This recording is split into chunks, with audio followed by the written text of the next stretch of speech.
பிழைப்போம் குரல் வலையை. பிழைத்தோம் என்று சென்று விடு.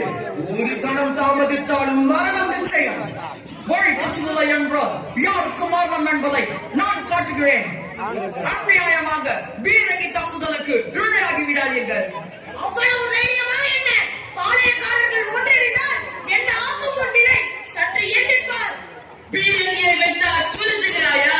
கோழைகள் அல்ல நாங்கள், வீரமிக்க தமிழர்கள். வீரம் என்பது உடன் பிறந்தது. சென்று விடு. தாமதித்தால் சிரம் வீழும்.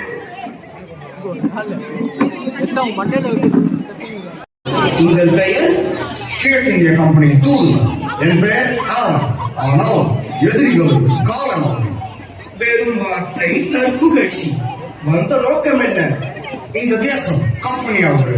மற்ற பாளையக்காரர்கள் எல்லாம் கம்பெனியாவுக்கு பயந்து வழி கட்டும் போது நீங்கள் மட்டும் ஏன் கட்டணும்? ஆண்டு 6 கட்டாமல் இருப்பது ஏன்? அதனால் ஆண்டுக்கு 1000 பொன் கொடுத்து அடிப்பணிய வேண்டும் என்று கம்பெனியாவில் உத்தரவாகும். நிறுத்து உன் பேச்சை.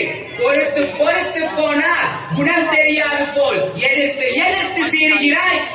பாஞ்சாலம் ருச்சிக்காரன் பயந்தவன் அல்ல. எதையும் பட்டவர்த்தனமாக பேசி முடிவு செய்யும் பட்டத்தரசன். நீ வரி கேட்டு வந்த வகையை நினைத்தால் சிரிப்பு தான் வருகிறது.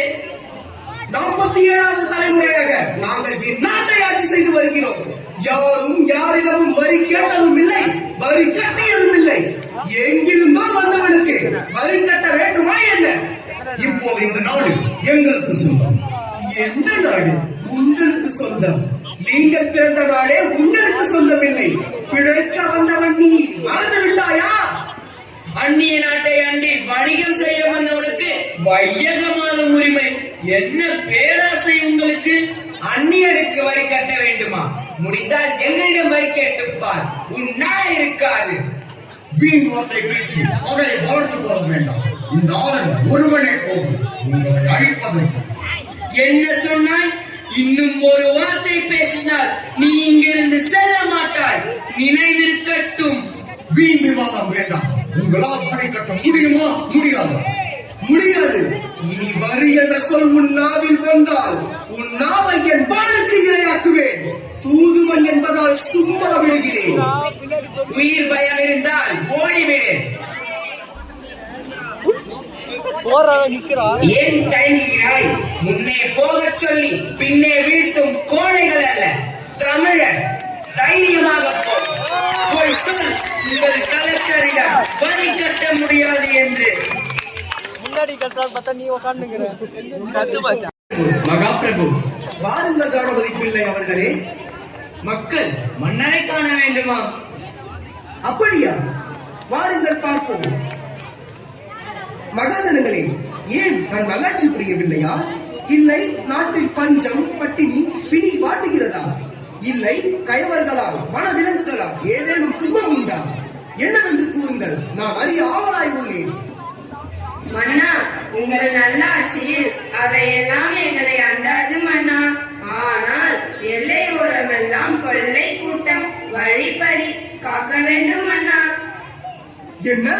பாஞ்சாலங்குறிச்சியில் வழிப்பறி கொள்ளையா? ஆச்சரியமாக இருக்கிறதே. இது என் ஆட்சிக்கு ஏற்பட்ட அவமானமாக கருதுகிறேன். இனி கவலை வேண்டாம், சென்று வாருங்கள்.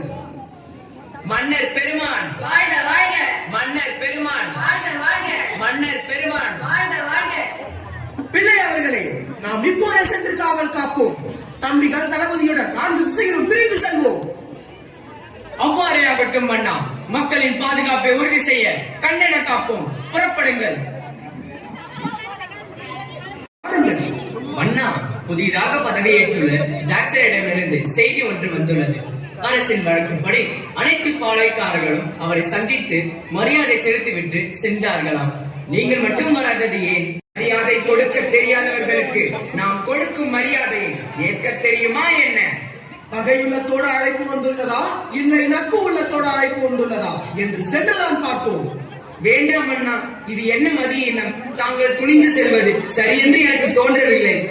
அண்ணா, நாடு விட்டு நாடு வந்து பிழைக்கும் அந்த நாடோடியை பார்க்க வேண்டுமா என்ன? வேண்டவே வேண்டாம். அவனுக்கு பிரியம் இருந்தால் அவன் நீங்க வந்து பார்க்கட்டும். இளவரசே, தாங்கள் கூறுவது சரிதான்.